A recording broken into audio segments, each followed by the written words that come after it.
What happens when a CEO, a man who has spent his life building an empire, decides to step into the shoes of someone he's never truly understood?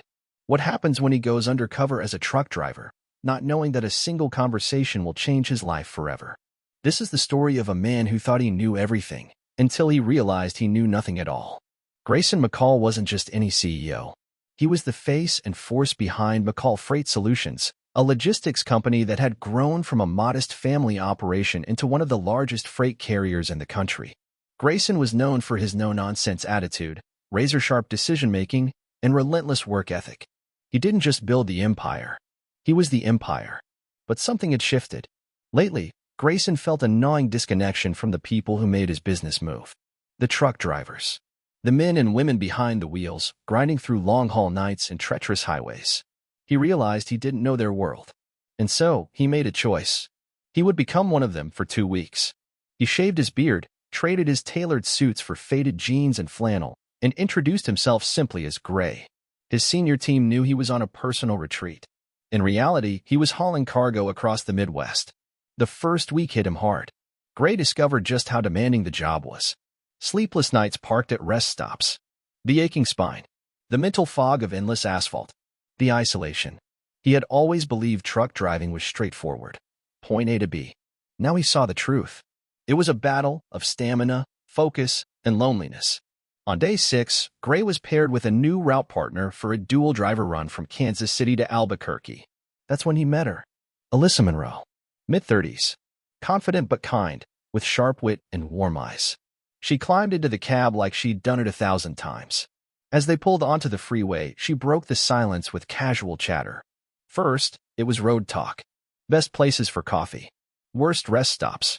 But as hours passed, the conversation grew deeper. Alyssa opened up about her life. She spoke of her son, Emmett, age 10. A science-obsessed kid with a smile that could light up the world. 2 years ago, Emmett had been diagnosed with a rare neurological condition. The treatments were expensive.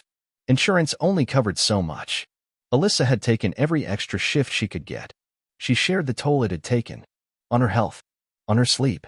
On her spirit. Some days, she said, staring out at the endless road, I wonder if I'm doing enough. If I'm strong enough. But then I think about Emmett waiting for me at home, and I remember why I'm out here. He's the reason I keep going. Gray listened in silence. Her words pierced him. Here she was, working harder than he ever had, for reasons purer than he could imagine. He felt the weight of his ignorance, of the privilege he had mistaken for earned solitude. Later, she admitted she'd nearly quit once. I sat in my truck, staring at the steering wheel, thinking I couldn't do it anymore. But I saw Emmett's picture taped to the dashboard. I turned the key. I drove. By the time they arrived in Albuquerque, something inside Gray had shifted permanently.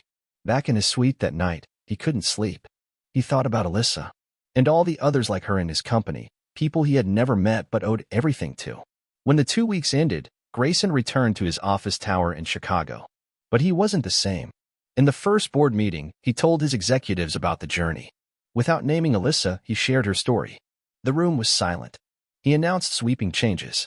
Increased pay for drivers. Mental health services. Emergency family support funds.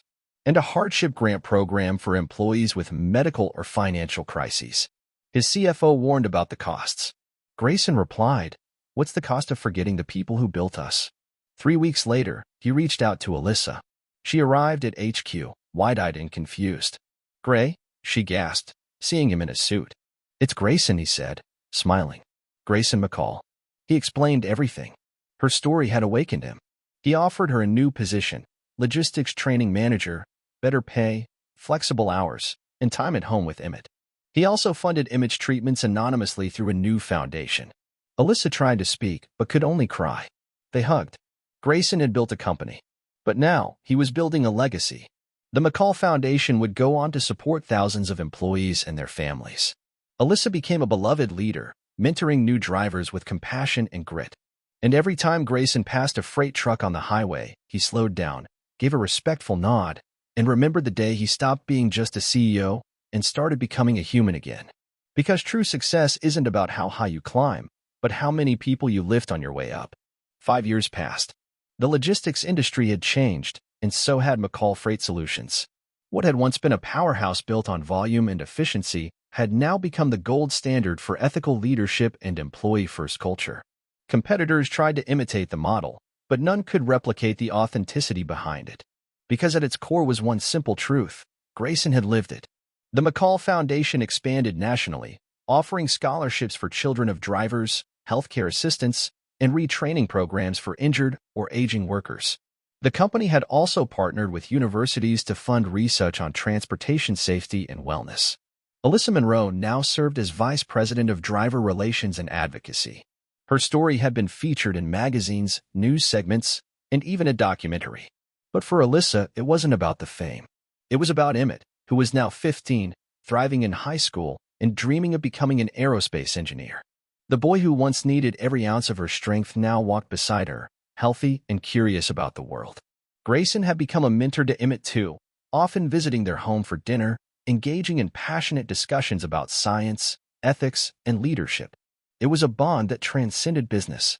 One fall morning, McCall Freight Solutions celebrated its 50th anniversary. A massive celebration was planned at the headquarters, with hundreds of employees and their families in attendance. Grayson, now a little grayer at the temples, took the stage with Alyssa and Emmett by his side.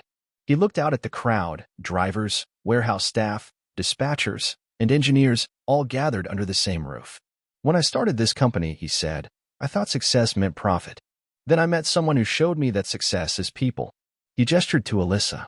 She reminded me of the soul behind the wheel. The mother who works through the night. The father who misses birthdays to make deadlines. The human cost of every delivery. He turned to Emmett.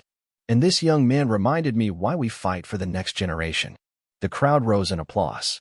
That evening, as the celebration wound down and the music faded, Grayson stood on the balcony overlooking the city skyline. Alyssa joined him, 2 glasses of iced tea in hand. "Never thought I'd see the day," she said, handing him one. "Me neither," he replied, clinking his glass against hers. Funny how a 2-week detour changed a lifetime. They stood in silence for a while, the wind soft, the stars beginning to glow. "Do you ever miss being on the road?" she asked. Grayson chuckled. "Every time I see a freightliner.